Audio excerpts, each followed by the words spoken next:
하나님 진리십니다. 아멘. 우리 옆 사람에게 인사하겠습니다. 사랑하고 축복합니다. 사랑하고 축복합니다. 사랑하고 축복합니다. 사랑하고 축복합니다. 사랑하고 축복합니다. 네. 이제 아브라함 이야기가 참 많이 이렇게 또 진행됐는데, 드디어 이제 아브라함과 같이 걸어가던, 함께 인생을 걸어가던 사라가 죽게 됐습니다. 127세라는 나이에 사라가 이제 죽게 된 것이죠. 우리가 그런 통계 조사가 있더라고요. 살면서 가장 이렇게 큰 스트레스를 받는 것 중에 하나가 배우자의 사망이라고 얘기를 하더라고요. 굉장히 큰 부분을 차지하는 것처럼 지금 아브라함도 보면요, 굉장히 그 사라의 죽음에 대해서 애통하고 슬퍼합니다. 왜냐면 평생 같이 함께 걸어왔고 힘이 되었고 의지했던, 티격태격 할 데가 없었을까요? 아브라함이라고 있었겠죠. 그런데도 그래서 그 이스마엘을 갖다가 막 얘기하고 싸우고 이럴 때가 있잖아요. 그런 식으로 굉장히 사랑하고 의지했던 자인데 그의 죽음이 이제 굉장히 아파하고 슬퍼하는 것이죠. 근데 저는 그 모습을 보면서 또 하나 이렇게 느꼈던 것은, 그리스도인으로 살아간다는 게 우리가 하나님의 뜻만 잘 세우고 살아가는 것이 아니라 이렇게 사랑하는 사람과 같이 행복을 누리고 함께 걸어가는 길이기도 하구나. 그것이 우리가 그리스도의 본으로서 더 잘 살아가는 것이라는 걸 다시 한번 느끼게 돼요. 하나님에 대한 그 강한 의지와 명령만 가지고 있는 것이 아니라 사랑한 사람이 아픔에 대해서 슬퍼할 수 있고 그들을 애통할 수 있고 그렇게 걸어가는 것. 그래서 그렇게 또 하나님의 존재를, 하나님 주신 존재에 대해서 감사히 여기면서 걸어가는 것, 그것이 또 그리스도인들의 삶이 되겠구나라는 생각을 아브라함이 굉장히 좀 슬퍼하는 모습을 좀 보면서 느끼게 돼요. 왜냐면 그냥 사라의 죽음이 있고 어떤 일이 일어났다고 얘기하지 않고 그의 슬픔에 대해서 꼭 적고 있거든요. 그래서요, 이제 사라가 이렇게 죽게 되고 하니까요, 이제 아브라함 뭐해야 되냐면 장사를 지내야 되게 되죠. 그러면 이 과정에서 이제 뭐라고 얘기하냐면, 아브라함이요, 그 가나안 땅에 있는 헷 족속에 가서요 사라를 장사할 수 있게 해달라고 권합니다. 창세기 23장 4절에 나는 당신들 중에 나그네요, 거류한 자이니 당신들 중에서 내가 매장할 소유지를 주어 내가 나의 죽은 자를 내 앞에서 내어다가 장사하게 하시오. 가나안 땅에 그들을 뭐합니까? 하나님께서 사실은 말씀하신 땅이어서 갔잖아요. 근데 거기서 몇십 년 동안 있었어요. 근데 그런 자신을, 저 몇십 년 동안 여기서 정착하면 우리가 보통 이게 제2의 고향 이렇게 얘기하면서 나도 여기 지분이 있으니 좀 주시오 이렇게 얘기할 수 있는데, 그들에게 뭐라고 얘기하냐면 나는 나그네입니다. 나그네요. 그러면서 당신들 땅에 우리 아내를 좀 묻어도 되겠습니까? 라고 하면서 허락을 받는 거예요. 넓은 지역이어서 땅이 그럴 수 있지만 자기네 족속이 아닌 다른 이방 족속이 와서 거기에 묻는다고 했을 때 사실은 불편할 수 있거든요. 그러니까 자기가 나그네로 느꼈고 내가 이방인이라고 생각을 하니까 그 땅에 묻을 때 거기에다가 자기의 허락을 받는 것이죠. 근데 보통은요, 우리가 다른 타지에서 우리가 죽음을 맞이하게, 우리 가족이 죽음을 맞이하게 되면 어떻습니까? 보통 우리 외국에서 나가신 분들이 살다가 내가 죽을 때는 어디 가고 싶대요? 고향, 고국에 가서 묻어줘. 나는 거기에 묻히고 싶어. 이런 얘기를 보통 하죠. 보통 그게 우리 인간의 그 회귀 본능이잖아요. 자기가 태어나고 자기의 고향이라고 생각하는 곳에 가서 묻히는 거예요. 그러니까 이 당시는 이게 더 강했거든. 그러니 지금 남의 땅에다가 남의 지역에다 할 때도 이거 부탁을 하는 건데, 이들도 어떻게 자기네 가족들이 있었던 지역이 있습니까? 없습니까? 있죠. 그러면 사라가 이제 127세예요. 제가 평생 하나님의 길을 따라가고 살아가다가 이제 사라가 죽었으면 보통 뭐라고 얘기할 수 있습니까? 야, 이제 우리 아내를 우리 고국 땅으로 돌려보내자. 그러면서 여기 정리하고 다시 돌아가자라고 할 수도 있어요. 이스라엘 사람들 이런 거 굉장히 강하거든요. 근데 지금 아브라함은요, 사라가 죽었음에도 불구하고 그를 어디다 묻기를 원해요? 지금 가나안 땅, 이방 땅에다 지금 묻으려고 하는 거예요. 그리고 그것도 어떻게 해요? 허락을 받아가면서 얘기를 해야 돼요. 근데요, 거기서 뭐라고 얘기하냐면 23장 6절에요. 내 주여 들어서서 당신은 우리 주 가운데에 있는 하나님이 세우신 지도자이시니 우리 묘실 중에 좋은 곳을 택하여 당신의 죽은 자를 장사하소서. 우리 중에서 자기 묘실에 당신의 죽은 자 장사함을 금할 자가 없으리다. 지금 아브라함이 이렇게 권했잖아요. 내가 좀 묻게 해주십시오라고 권했더니 뭐라는 거냐면, 해촉 속에요, 당신 우리 주의 지도자다. 하나님의 세우신 자니까 당신 우리 묘실 중에 원하는 거 아무거나 하나 선택하시오. 이거 참 놀라운 대답이에요. 사실은 이방인들 그 롯이 봤을 때요, 소돔 고모라 있을 때도 롯이 계속 거기서 잘 정착하고 살았음에도 불구하고 그들을 어떻게 대해줬냐면 이방인 취급했거든요. 근데 지금 아브라함은요, 지금 하나님의 세우신 지도자라고 얘기해서 지금 이것이 해족속이 얘기하는 거거든요. 아마 아브라함이 굉장히 잘 생활한 거예요. 굉장히 여기서 존경받고 있는 거거든요. 굉장히 지금 지도자로서 당신이 우리에게 굉장히 지도자로 쓸만한 좋은 분입니다. 그러니 당신이 우리 이 땅 가운데 어딜 하나 선택해서 장사를 한다고 한들 우리 족속 중에 그것을 반대할 사람이 아무도 없어요. 왜냐면 그동안 아브라함 행적들을 봤던 사람들이잖아요. 그러니까요. 지금 그 가나안 족속에게 존경받으면서 이렇게 그렇게 딱 권한을 받는 거예요. 그러니까요. 그리고 저는 이 모습도 보면서 하나 또 느꼈어요. 그리스도인으로 살아간다는 게 참 대단하다. 왜냐면 아까 롯 얘기했지만 이방인으로 당연히 취급받을 수밖에 없는데도 불구하고 이가 얼마나 잘했으면 이렇게 존경받으면서 이렇게 대우를 받을 수 있을까? 우리가 빛과 소금과 같이 살아야 된다라고 얘기하는데 아마 그런 삶이 아브라함의 삶이 아니었을까? 단순하게 다른 이들을 위해서 희생하는 삶만을 얘기하는 건 아니에요. 저희가 빛과 소금과 같이 살려고 하면요. 우리 그리스도인들이 자꾸 얘기하는 게 나는 죽어야 돼. 우리가 십자가에서 항상 그러죠. 나는 죽어야 돼. 나는 없어야 되니까 우리가 뭐 부부 생활했을 때는 아유 아내만을 위해서 살아가고 남편만을 위해서 아니에요. 그렇게 얘기하는 거 아니거든요. 아브라함이 보였던 삶은 어떻습니까? 다른 이웃을 위해서만 살아간 것입니까? 그것이 아니에요. 하나님을 쫓아가면서 하나님의 말씀을 따라가는 삶. 그러다 보니까 그의 삶 가운데 뭐가 보이는 거예요? 하나님의 일하심이 드러나는 삶이에요. 하나님의 일하심이 드러나고 하나님 것이 아니라면 자기 어떤 소유와 이익으로 해서 살아가는 것이 아니라 다른 이들에게 다 기꺼이 나눠주고 챙겨줄 거 다 챙겨주면서 그러면서 하나님 원하시는 그 모습대로 살아가게 됐을 때요. 아브라함도 부강하게 되고 그 주위에 있는 사람들도 같이 아브라함으로 인해 복이 되는 거예요. 그러니까요. 그들이요. 그 하나님이 일하심의 삶을 보니까요. 함부로 대할 수가 없는 거예요. 여러분 한번 생각해 보시죠. 제가 기도했는데 갑자기 모든 일이 막 일어나요. 제가 여기 막 갑자기 뭐 이렇게 저 생물 죽어 있는데 저희 화분에 죽어 있는 거 딱 살아나라 이랬더니 살아나요. 그러면 여러분 저 함부로 얘기할 수 있을 것 같아요? 제가 갑자기 저 인간 마음에 안 들어도 얘기하기가 조금 불편해요. 왜냐하면 저 사람이 저런 능력이 있어요. 아브라함의 삶에요. 하나님이 도우시는 걸 본 거죠. 그러니까요. 그의 삶이요. 드러나는 거예요. 그게 빛과 소금이에요. 하나님을 위해서 그 말씀 따라가면서 온전히 살아가니까 그렇게 하나님의 함께 계시는 자라는 거를 다른 사람들은 아는 거예요. 하나님 믿어서가 아니라 하나님 모르는 사람들이 하나님 세우신 자라는 걸 아는 거예요. 그렇게 살아가는 거예요. 저도 뭐 그렇게 잘 못 살아가면서 여러분에게 뭐 얘기하는 것 같지만 우리의 노년의 모습들을 좀 고민하면서 우리는 어떻게 살아가야 될까 이렇게 아브라함 모습들을 보면서 좀 여러분은 고민하시길 바래요. 그래서 내가 이렇게 나중에 나이 먹어도 누군가에게 정말 나의 어려운 것을 얘기했을 때 이렇게 정중하게 부탁했을 때 그것을 진솔하게 들어주고 답해준 사람들이 있을까? 뭐 그러면 아마 그렇게 좀 잘 살아왔다고 생각할 것 같아요. 근데 보통 세상은 어떻습니까? 내가 힘이 있을 땐 들어주거든요. 근데 내가 힘과 능력이 없어지면 사람들이 뭐 합니까? 다 배척해요. 그래서 우리 어른들도 어머님들이 요즘 그런 말들 하잖아요. 자식 다 결혼해도 다 예전엔 우리나라 어머님들 어떻습니까? 다 자녀들에게 다 장속 유산해주고 집 결혼한다 그러면 집 만들어주고 다 했는데 지금 뭐라 그래요? 아니야 가지고 있어야 돼. 내가 있어야지 막 그렇게 뭐 그런 얘기들 하잖아요.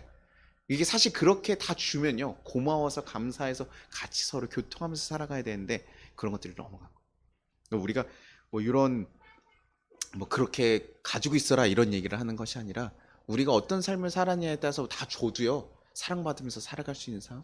하나님이 함께 계셔. 어머니가 믿는 하나님을 내가 믿을 수 있겠어요? 당신이 믿는 하나님이라면 내가 믿어볼 수 있겠어요? 라는 삶으로 우리가 잘 살아가야 된다는 거예요. 그래서 이렇게 해쪽 속에 이렇게 얘기하면 우리가 어떻습니까? 우리 보통 일반적인 우리 그리스도인들은 어떻게 해요? 해쪽 속에 이렇게 공짜로 준다 그러면 어때요? 알겠습니다. 감사합니다. 야, 하나님이 이렇게 하셨다. 하나님이 나에게 돈 하나도 치르지 않고 받아가게 하셨다. 그러면서 우리 어떻게 해요? 선뜻 받아야 안 받아요? 받죠. 근데 아브라함은요 그렇게 받아들이지 않았어요. 창세기 23장 9절 그가 그 밭머리에 있는 그의 막벨라 굴을 내게 주도록 하되 충분한 대가를 받고 그 굴을 내게 주어 당신들 중에서 매장할 소유지가 되게 하기를 원하노라 하며 아니요 주지 마십시오. 내가 그 땅의 끝에 머리여도 상관이 없습니다. 그러나 그 막벨라 굴 당신이 있는 그걸 거기에 매장할 소유지로 나에게 주길 바랍니다. 그런데 내가 거기에 충분한 대가를 드리겠습니다. 당신들 근데 여기서도 도리어 부탁하잖아요. 다시 한번 부탁해요. 나에게 팔아주기를 지금요 간곡하게 부탁하고 있는 거예요. 뭐 다른 좋은 땅을 원해서 지금 이거 투자해가지고 꼭 내가 성공해 이럴 땅이 아니라 사라의 죽음을 장지로서 맺을 수 있는 그 땅을 지금 돈을 주고 사겠다고 하는 거죠. 그것도 굉장히 지금 사람들이요, 이 회의를 지금 하고 있다고 보면 성문 어귀에 얘기하고 있는데 거기는 사람들이 다 있어서 공적으로 지금 여기 어떻게 보면 장로들이랑 회의를 하는 관계에서 공적으로 얘기를 하고 있는 거예요. 지금 사람들 전체 앞에서 내가 그렇게 하겠다고 얘기하고 있는 거거든요. 그래가지고 결국 어떻게 얘기하냐면 그 사람들이요, 뭐 그런 얘기가 있어요. 그 아랍 사람들이랑 우리 장사하지 말라는 얘기인데 이 사람들이 얼마를 얘기하냐면 은 400세겔을 얘기해요. 은 400세겔을 얘기하면서요, 그러면 내가 당신과 어떻게 이렇게 흥정합니까? 내가 어떻게 그거 가격합니까? 그럼 은 400세겔 내시오. 저 장지 살려고. 근데 은 400세겔이요 엄청 비싸게 부른 거예요. 이 도둑놈 같이 불렀어 사실은요. 예, 왜냐면 그때 그 아리마대 그 타작, 아리우나의 타작마당이 50세겔이면 살 수 있었고, 어디 사마리아 성 건축을 하기 위해서요 산을 샀는데 그때가 6,000세겔이에요. 근데 여기 장지 하나를 샀는데 지금 400세겔이라니까요. 지금 엄청나게 비싸게 부른 거예요. 근데도요, 그러면 어떻습니까? 너무 과하게 요구하면 어떻게 해야 돼요? 아이, 그래도 그거는 좀 너무했다 이렇게 얘기하면서, 우리 아는 사람들끼리 왜 이래? 나 아까는 그렇게 존경한다고 무료로 줄 것처럼 하다가 갑자기 이거 내가 사겠다 그러니까 400세겔은 좀 너무하잖아요, 그쵸?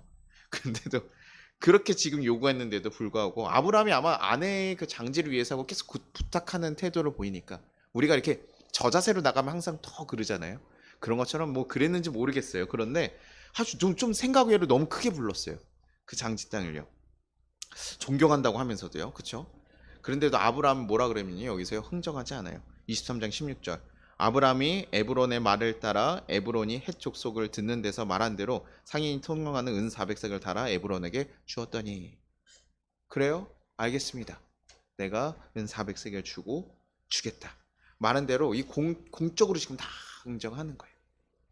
흥정도 하지 않고. 아마 이렇게까지 하는 이유는 아마 아브라함이 나중에 이 소유권에 대해서 문제가 생기지 않도록 확실하게 정했을 것 같아요. 왜냐면 이렇게 비싸게까지 주고 샀으면요, 그 사람들 가운데 화두가 됐을까요, 안 됐을까요? 그거 해촉속 사람들이 모를 수가 없는 이야기잖아. 야, 그거 공짜로 준다는데, 야, 참 그 사람 특이하더라. 그런데 400세겔이나 줬대. 야, 너무 뻥튀기한 거 아니야? 이렇게 될 수 있잖아요. 그래도 그러니까 누구 거라고 확실하게 할 수 있어요. 아브라함 소유라고 확실하게 할 수 있는 거죠. 그러니까요, 이거 갖다 흥정해가지고 내 것 소유를 위한 이런 것이 아니에요. 지금 이 모습을 보면요, 내 것의 이익을 취하기 위해서, 나중에 이 땅을 나의 이익을 취하기 위해서 지금 흥정하는 과정이 아니라는 거예요. 이 사람은 어떤 목적이 있고 확실한 뜻이 있어서 아무리 값을 비싸게 불러도 지금 아브라함 살 사람이었다는 거예요. 그러니까 고민되는 거죠. 도대체 아브라함은 왜 이렇게까지 해서 무덤을 사는데 크게 비용을 지불하고 그 땅에서 살려고 할까? 그냥 고국에 돌아가서 자기네 땅에 묻어도 되잖아요. 더 의미 있는데 굳이 이방인으로서 나는 나그네요라고 하면서 이방인인 것을 인정하면서 그 땅에서 그 말미의 땅을 비싸게 주면서까지 살아야 됐을까? 그게 고민이 되는 거죠. 왜 손해까지 보면서 그렇게 살아갔을까? 아브라함에게요, 하나님께 약속하신 게 12장 7절에요. 여호와께서 아브라함에 나타나 이르시되 내가 이 땅을 내 자손에게 주리라 하신지라. 자기에게 나타나신 여호와께서 그가 그곳에서 제단을 쌓고. 아브라함에게 나를 따라오라고 했을 때 아브라함에게 약속한 게 하나 있어요. 두 가지가 있어요. 하나는 뭐였죠? 자녀요. 우리가 잘 알고 있는 이삭을 주신다고 해서 네 족속이 어떻게 해요? 무수하게 많아질 거다. 땅에 모래알 같고 별과 같이 많아질 거다. 별처럼 하면 너무 많죠, 그렇죠? 별 지금 같은 때면, 그렇죠? 그렇게 많아질 거라고 얘기했어요. 근데 그것만 있었습니까? 그러지 않아요. 지금 뭐라고 해요? 이 땅, 너가 지금 네가 밟는 요 가나안 땅을 너에게 주겠다고 얘기한 거예요. 그러니까 하나님은 지금요, 아브라함이 약속하신 땅이 가나안이에요. 우리가 이런 약속 받으면 어떻습니까? 우리가 보통 생각하는 하나님의 약속의 성취가 언제예요? 하나님께서 너에게 준다, 성애야, 너에게 위례 땅을 주겠다 얘기했어요. 좋아요? 그럼 어떻습니까? 그렇다고 하면 우리가 보통 어떻게 하면 성애가 이러다가 한 80세, 한 90세가 됐어요. 근데 나에게 여기 집은 하나도 생기지 않았어요. 그럼 어떻습니까? 우리가 어떤 마음이 들어요? 하나님께서 약속을 잊으셨나? 하나님께서 왜 내 약속을 이뤄주시지 않지라고 생각할 거 아니에요, 그렇죠? 근데 아브라함의 태도는요, 여기서 왜 하나님 내 땅을 왜 주신다고 하고 나 그거 믿고서 진짜 열심히 살아왔어. 성애가 열심히 이 땅을 하나님께 주신다는 거 가라는 대로 다 했는데도 불구하고 마지막 때에도 안 주니까, 그럼 우리는 보통 뭐 하냐면 하나님 왜 나에게 주시지 않습니까? 약속하셔놓고 왜 주시지 않습니까? 불평할 수 있는데요, 아브라함은 여기서 전혀 다른 행동을 했다는 거예요. 어떻게 했냐면 하나님께서 너에게 가나안 땅을 주신다고 얘기했던 그 말씀을 신뢰하고 있어요. 자기 자녀도 사실은 원래는 태가 끊겼는데 하나님께서 주셨잖아요. 하나님이 역사하시는 방법이 어떻게 되는지 알고 있는 거예요. 그러니까 아브라함은요, 하나님이 이뤄 주시다고 하면 이분은 어떻게 이뤄 주실 분이 아니에요. 확신하고 있는 거예요. 가나안 땅 나에게 주시겠다고 하고 우리 자손들을 위해서 주시겠다. 그러니까 내가 할 수 있는 것이 뭡니까? 사라가 죽고 나서 내 고향에 따라서 돌아가는 것이 아니라 하나님께서 주신 이 땅 가운데 우리가 다시 나아갈 미래를 계속 기억하면서 하나님께 주시겠다고 했더니 내 후손에게 주시겠다고 했으니 언젠가 주시겠다라고 생각하면서 그 미래를 위해서요. 지금 사라의 죽음 순간에 그 땅을 사는 거예요. 거기에다. 그 땅을 사는 거예요. 하나님 약속하셨으니 하실 거. 그러니 내가 그 약속을 이루기 위해서 내가 할 수 있는 건 무엇이지? 그 땅을 사는 거야. 사라의 죽음의 때에 사라를 매장할 수 있는 그 죽음의 공간. 그러면서 사라가 죽었지만 그것은 결국 어떻게 됩니까? 하나님의 약속의 성취에 대한 미래로 나아가는 길이 돼 버린 거예요. 그래서 하나님께서 그것을 산 거죠. 자기가 자기 있는 모든 소유를 들여서라도 하나님께서 약속을 이뤄가기 위해서 성취하기 위해서 자기가 노력하는 거예요. 하나님께서 분명히 주실 것이다. 그러니 내가 아무리 비싼 값을 주더라도 이 막벨라고를 사는 것이 하나님의 약속의 성취에 온전히 이루어지는. 그래서 결국 그 헤브론 땅은 어떻게 되냐면 지금 성지순례 가는 우리 그런데 명소가 되는 것이고요. 거기에 사라뿐만 아니라 누구도 죽습니까? 아브라함도 거기에 묻히게 되고요. 이삭, 리브가, 레아, 야곱까지 다 묻히게 돼요. 이게 뭐 요거 요셉에 가서 이제 세겜 땅으로 가는데 네. 그러면서 뭐예요? 그곳에 다 묻히면서 자손들을 위한 귀한 땅의 시작으로 잘 역할을 해요. 그리고 나중에 거기에 무엇이 지어집니까? 헤브론 땅에요? 성전이 지어집니다. 자신의 삶에만 집중해 있던 것이 아니라 자신의 후손에게까지 주신다는 그 약속. 그러나 하나님께서 이 약속을 지켜가실 것이라는 것을 분명히 알고 있기 때문에 그것을 하나님께서 이뤄가실 것을 온전히 지금도 계속 보고 바라보고 자기가 할 수 있는 것이 무엇이지? 라고 고민하면서 그 일을 한 거예요. 성이 아까 위례를 준다고 했는데 위례를 위해서 내가 가진 재산을 다 털어서 여기 한 톨을 사는 거예요. 알바끼. 그래가지고 이렇게 딱 샀어요. 근데 이거 내가 산 거예요. 누가 봐도 이거 누가 산 겁니까? 성의 생각. 이거 인간적인 눈으로 보면 이거 지금 누가 샀어요? 하나님 주신다 그랬는데 누가 샀어요? 아브라함이 샀잖아요. 그렇죠? 우리가 그렇게 볼 수 있다고요. 그럼에도 불구하고 아브라함은 하나님이 하셨습니다. 하나님이 하실 것입니다. 아브라함은 무료로 준다는 그 땅을 기꺼이 그 돈으로 사는 거예요. 그래서 자기의 유일하게 지금 가나안 땅에 자기의 소유로 된 땅이 생기기 시작한 거예요.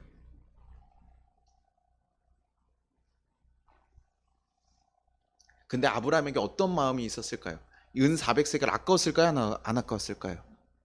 아까운 돈일까 안 할까요? 여러분 뭐 돈이 너무 많아가지고 우리가 뭐 한 1조 정도 있어가지고 한 1억 정도 쓰는 거 뭐 그래 뭐 투자로서 할 수 있지 뭐 이렇게 생각할 수도 있지만 1억 누구에게는 아까운 돈이에요. 아무리 돈이 많아도 그것도 아까운 건 아까운 겁니다.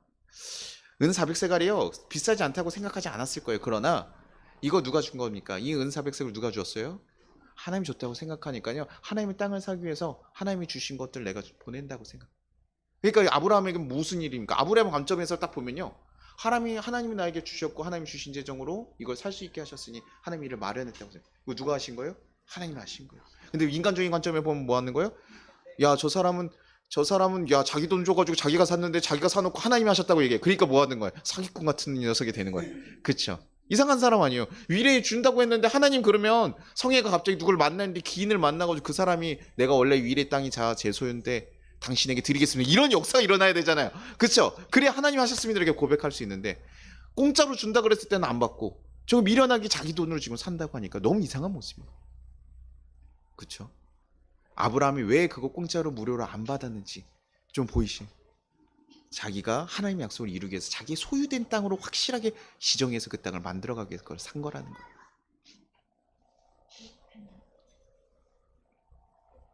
아브라함은 온전히 하나님의 약속을 이뤄가실 거, 그 다음 그분이 우리의 삶의 주인이라는 거 온전히 알고 있기 때문에 그렇게 가는 것이죠. 저는 이 모습을 보면서 무엇을 생각하냐면요.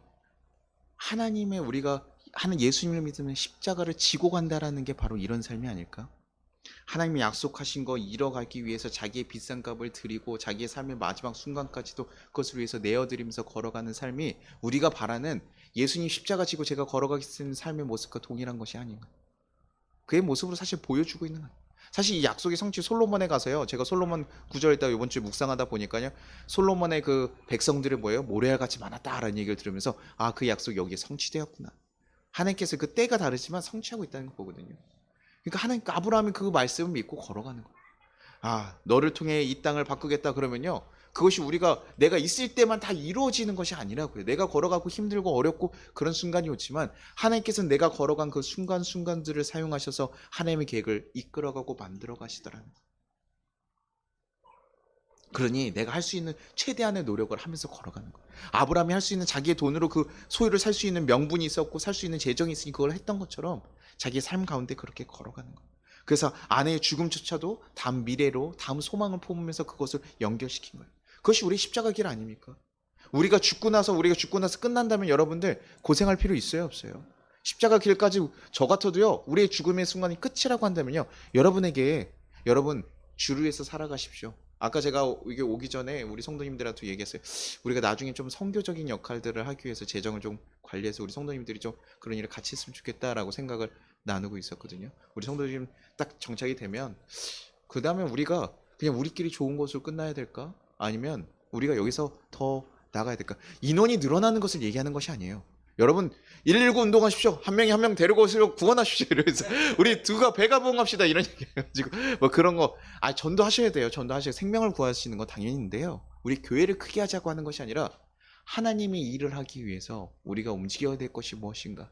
다른 생명을 살려야 될 것이 무엇인가? 이 인원으로도 충분히 훨씬 큰 일들을 할 수 있어요. 근데 그런 것들을 우리가 고민하고 우리가 할 수 있는 것들을 마련하면 좋지 않을까라는 생각을 제가 품었거든요. 근데 그렇게 걸어가서 막 수고하는 거. 여러분들이 그런 수고 뭐하러 하라고 합니까? 힘들게요. 그렇죠? 여러분 삶에 더 집중해서 더 행복하게 살아가서 하나님 여러분 인생 더 복되게 하는 건 그거에 집중하십시오. 그렇게만 얘기해도 그냥 되잖아요. 근데 그것이 우리가요. 우리의 삶이요. 이 땅의 삶에서 끝이 아니라는 얘기. 이 다음에 그 다음에 영혼의 삶으로 걸어가면서 우리가 천국에 가면서 그 삶과 이어지기 때문에 우린 잠깐 이 나그네의 삶으로 이 땅에서 살아가고 있기 때문에 여러분에게 계속 얘기하는 하나님 곁에 있으십시오. 하나님 위해서 우리가 일하십시오. 계속 나아가십시오. 그것이 아니라면 우리가 이렇게 수고할 이유가 없죠. 저도 목사라면서 여러분에게 막 할 이유가 있어요? 없으니까 제 신앙만 잘 지키고 살아가면 되지 않습니까? 근데 그것이 아니라면 하나님 바라시는 거 그것이 아니고 하나님과 함께 살아가기 위해서 그것이 아니라 우리의 미래를 바라보면서 우리의 삶을 나아가는 것. 우리의 삶의 그 말씀들이 이루어졌냐 아니냐 그거에만 희비를 가지고 살아가는 것이 아니라 우리의 언약을 지키시고 우리를 지키신 그 하나님을 온전히 그분의 신뢰함을 의지하면서 그것을 믿으면서 나의 한 걸음 한 걸음을 걸어가는 거예요.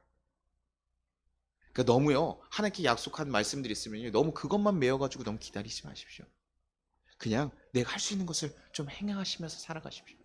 하나님께 복음으로 우리 삶 가운데 어떻게 바꿔가셔야 될지 여러분들이 걸어가고 한 걸음을 걸어가면요. 우리의 때에 가장 맞을 때의 그 말씀이에요. 아브라함 믿음이 없어서요. 그의 자식들이 별과 같이 이루어지지 않았습니까? 아니에요. 솔로몬과 같이 그 때가 이루어졌을 때 이루어지는 거예요. 우리는요. 하나님께서는 그 아브라함의 삶에서 그 자리에 가장 맞게 이루어가고 계셔요. 우리 그분을 신뢰해야 돼요. 그리고 그분을 믿고 걸어가는 거예요. 우리의 삶이 언제 우리에게 마지막 순간이 올지 몰라요. 그러나 우리가 그 당시 계속 걸어가는 거예요. 우리가 복음을 전할 때 우리가 그런 얘기를 합니다. 전도할 때요. 어떤 사람들은 무슨 역할이라면 씨를 뿌린 역할이라고 해요. 씨를 막 뿌리는 거예요. 어떤 사람은 무슨 역할이냐면 키우는 역할이라고 해요. 어떤 사람들은 거둔 역할이라고 해요. 근데 세상에서 빛나는 사람은 누굽니까? 거두는 사람이에요. 저희가 연애 갔는데요. 전도한 사람들을 이렇게 전도왕을 뽑아서 꼭 칭찬을 해요. 전도왕인데 제가 이렇게 들었는데 제가 뭐 행사에 그렇게 신경 쓰지 않고 좀 앉아 있거든요. 제가 이렇게 앉아 있는데 전도왕이라고 해서 나가셨는데 사람을 듣고 제가 좀 몇 명이요? 그랬더니 130 몇 명을 130 몇 명을 전도했다고 제가 깜짝 놀랐어요. 야, 저게 말이 되나? 130 몇 명 전도했나? 근데 뭐 그렇다고 해가지고 그것이 너무 막 부럽고 야 저 성도님 같이 우리 교회 오고 우리도 130명 전도합시다 이러면서 뭐 이렇게 하게 그런 건 아니. 그 사람의 그렇게 칭찬받는 거는 거두는 사람이었지만 저는 그때까지 많은 이들이 씨를 뿌렸고 많은 이들이 키워줬고 계속해서 그 역할들을 하다가 그분이 거둔 역할을 잘하니까 하나님께서 거기에다 맡긴 거예요. 그래서 하나님께서 그렇게 열매를 거둬서 그래서 어디 가서든 요즘같이 기독교가 쇠퇴하고 있는데 그렇게 많이 전도했다 그러면 정말 130명인지 궁금하긴 했어요. 그러나 야 그러면 뉴스에 나와야 되지 않을까 싶을 정도로 기독교 뉴스에 한번 나와야 되지 않을까 싶을 정도로 대단하신 분인데 그렇게 늘어난다면 너무 감사한 것이죠. 누구의 교회가 아닌 것이 아니라 누군가 한 생명이 살아나고 예수님의 사랑 안에서 더 행복해지는 삶으로 나아갈 수 있다면 그것이 감사한 거죠. 근데 우리가 그 역할을 위해서요. 지금요. 성예의 삶을 통해서 우리의 삶을 통해서 우리가 씨를 뿌리고 누군가를 키워가고 또 언젠가는 또 맺어갈 수 있는 역할을 한다면 그러니 우리가요 자꾸 우리 시선에서 왜 나는 복음을 전하는데 하나도 복음이 전해지지 않지? 왜 걷어지지 않지?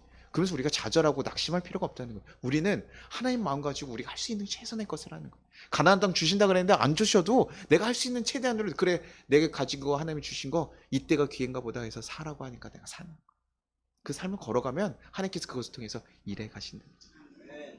그래서 제가 호주에서 있었던 전도자 이야기들 호주였나 영국이었나 제가 기억이 정확하게 안 나는데 그 전도자 중에요. 그 항상 당신은 천국에 갈 준비가 되었습니까? 라고 해서 딱 두 마디를 이렇게 한 사람이 있어요. 당신이 이게 죽고 나서 천국에 갈 준비가 되었습니까? 해서 계속 길거리에서 그렇게 전도를 했어요.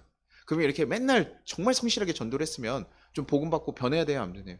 근데 그 사람이 뭐라고 얘기하냐면 자기가 진짜 몇십 년 동안 이 복음을 전했는데 누군가 열매를 한 번도 거둬본 적이 없대요.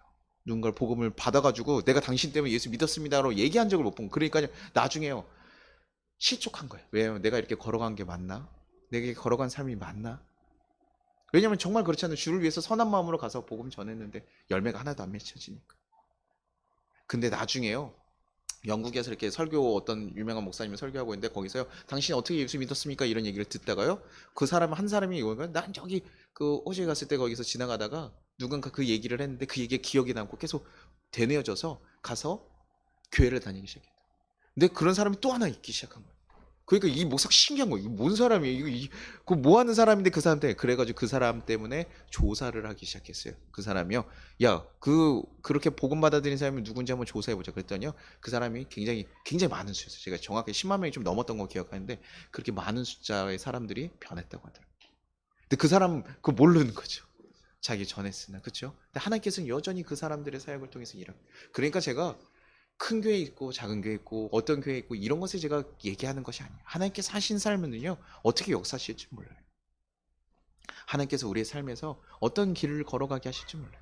내가 단 한 사람을 복음을 전했다고 생각했지만 이 한 사람이 너무 많은 사람들을 또 복음 변화시킬 수 있는 그런 역할이 될 수도 있고 정말 하나님 위해서 정말 목숨 걸고 나가는 그 한 사람이 될 수도 있어요. 우리는요 우리 삶에서 우리 지금 주어진 자리에서요 아브람과 같이 하나님을 신뢰함으로써 내가 어떻게 해야지 그 하나님의 뜻에 합당하게 하나님께서 주신 약속을 지켜갈까? 아직도 지켜갈 그 약속을 있잖아요. 그 약속을 하나님께 이뤄가실 거라고 완전히 믿고 있는 거예요. 그러니 그 일을 위해서 내가 무엇을 할 수 있을까? 고민하고 자기의 것을 다 내어서 사는 것처럼 우리의 삶이요 그렇게 걸어가길 바래요. 여러분 삶의 자리에서 목사님 아무것도 안 하고 그러면 난 약속도 안 이루어지고 살라는 거예요. 그냥 만족하면서 살라는 거 아니에요. 그런 거 아니에요. 하나님께서요. 우리는 하나님을 믿는 거죠. 하나님 여러분 삶에 역사하십니까? 안 하십니까? 역사하셔요. 내가 원하는 내 모습, 내가 기대하는 모습은 아닐 수 있어요. 그러나 하나님께서 우리에게 가장 선하고 좋은 길로 인도하셔요. 그래서 그 모든 것을 사용하셔서 하나님의 일을 이루어가시고 우리가 하나님 뜻에 합당해서 내가 하는 그 작은 것들을 절대 헛으시지 않는다고요. 그러니 여러분들 사라와 같이 그냥 죽음의 끝, 우리 인생의 끝의 자리에 갔을 때 내 인생 참 별거 없었다. 저도 고민해요. 저도 이러다가 내가 죽으면 참 나중에 나이 먹고 죽었을 때 나는 뭘 할 수 있을까? 오늘 이렇게 위례의 거리를 이렇게 오는데 참 날씨가 좋고요. 활기가 차 있더라고요. 요즘같이 좀 아이들도 없고 한데 이렇게 활기찬 도시 보니까 좀 좋아요. 근데 한 30년 후의 모습을 이렇게 지나가서 다시 한번 생각해 봤는데 그때도 이렇게 활기찰 수 있을까? 그때는 좀 유령 도시처럼 좀 더 이렇게 사람이 어른들만 있고 하다 보니까 애들은 없고 이게 활기차가 날씨는 좋지만 되게 쨍하고 좀 그러진 않을까? 그냥 제 상상입니다. 지금 미래가 그렇게 될 거란 전망을 벌이는 게 아니라 제가 그렇게 생각을 한번 해보게 된 거예요. 우리의 교회도 우리가 이 자리에 그냥 그대로 있을 수 있을까? 또 어떻게 갈까? 알 수 없죠, 사실은. 그러니 하나님께서 어떻게 주신다고 하면 그 약속만 믿고 내가 아무것도 안 하고 하는 것이 아니라 하나님께 나를 정말 사랑하시고 나의 삶을 인도하실 그분이 확실하다면 그분을 믿고 우리가 할 수 있는 그 걸음을 걸어가시는 것. 그래서 오늘 내가 할 수 있는 것, 내가 가는 것.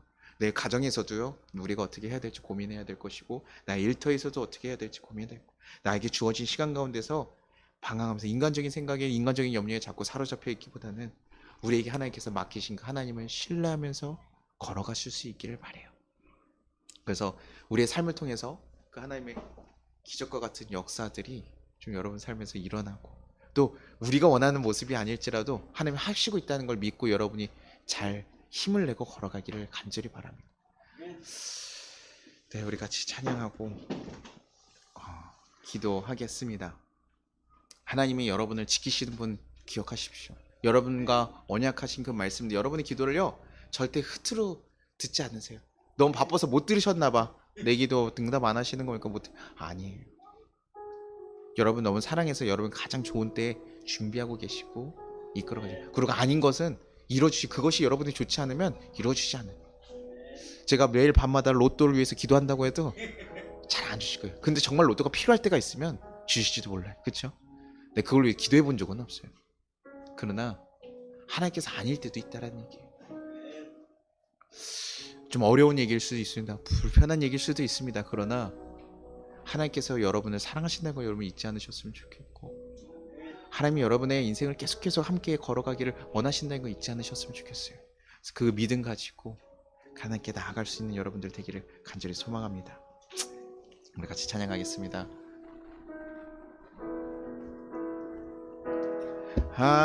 하나님은 너를 지키시는 자, 너의 우편에 그늘 되시니 낮의 해와 밤의 날도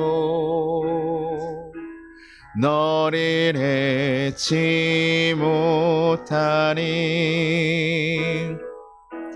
하나님은 너를 지키시는 자, 너의 환난을 명쾌하시니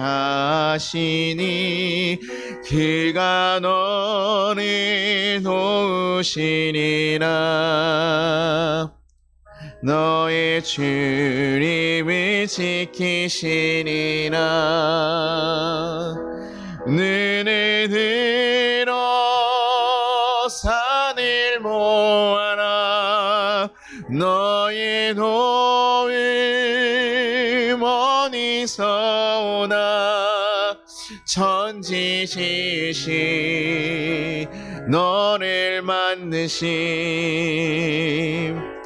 여호와께로나. 우리 다시 한번 찬양하겠습니다.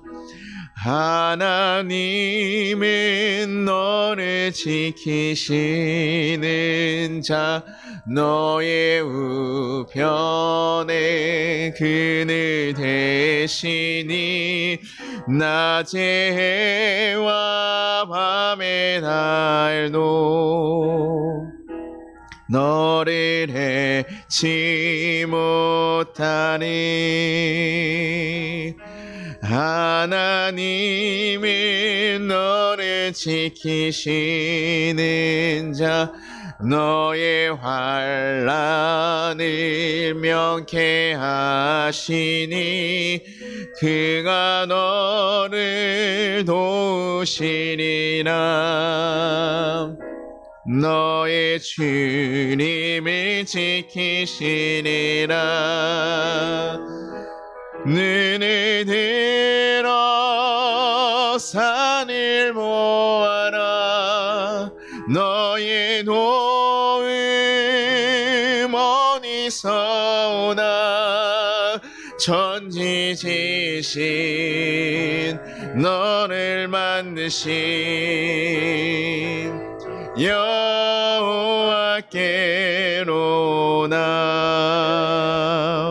우리 같이 거두는 기도 드리겠습니다. 주님, 우리가 죽음의 순간 절망하고 포기하고 싶을 때가 있을 때도 있습니다. 그러나 아브라함 같이 어느 상황에서도 하나님의 말씀을 신뢰하고 붙잡을 수 있는 우리가 되게 하여 주시옵소서. 하나님의 인도하심을 발견하게 하시고 그 어떤 것에도 흔들리지 않는 힘을 부어 주시옵소서. 그래서 우리의 인생이 좌절이 아니라 염려가 아니라 기대로 살아갈 수 있는 성도들 되게 해달라고. 주님, 내가 한 주간도 우리 삶을 인도하실 그분을 기대하며 살아갈 수 있게 해달라고 우리 같이 주여 한번 부르고 기도하도록 하겠습니다. 주여!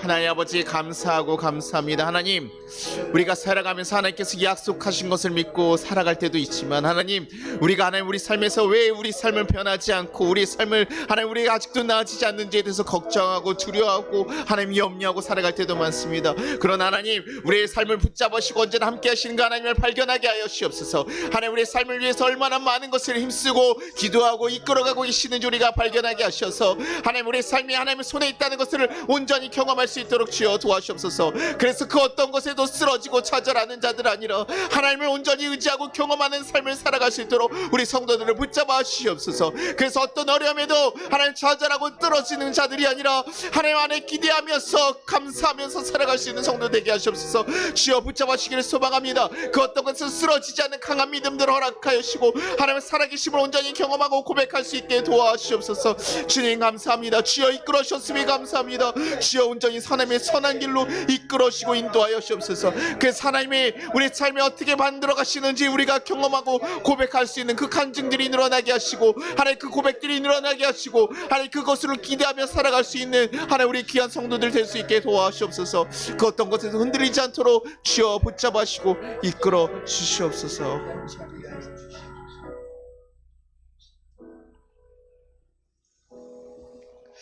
하나님 아버지 감사합니다. 우리를 하나님 죽기까지 사랑하신 그 사랑을 보여주셨음에도 불구하고 우리가 삶의 모습과 현장 가운데 자꾸 우리가 실족하고 걱정하고 두려워하며 살아갈 때가 많음을 고백합니다. 그러나 주님, 우리가 다시 한번 우리를 사랑하시는 그 하나님을 발견하게 하시고 우리의 말씀과 우리의 언약과 우리의 기도를 들어주시고 계속 일하고 계신 그 하나님을 발견할 수 있게 도와주시옵소서. 그 하나님께서 우리를 얼마나 사랑하시고 이끌어가고 계신지 우리가 발견해서 그 고백들로 하루하루 살아갈 수 있도록 주여 도와주시옵소서. 그래서 우리의 삶이 좌절과 걱정이 아니라 기대와 감사로 가득 찰 수 있게 도와주시옵소서. 그래서 하나님 그 어떤 순간에도 하나님을 고백하며 하나님을 포기하지 않으며 내 삶을 모두 들여서 하나님과의 약속을 하나님과 걸어가는 그 길을 걸어가기를 기꺼이 힘쓰며 살아갈 수 있는 자들 되게 하여 주시옵소서.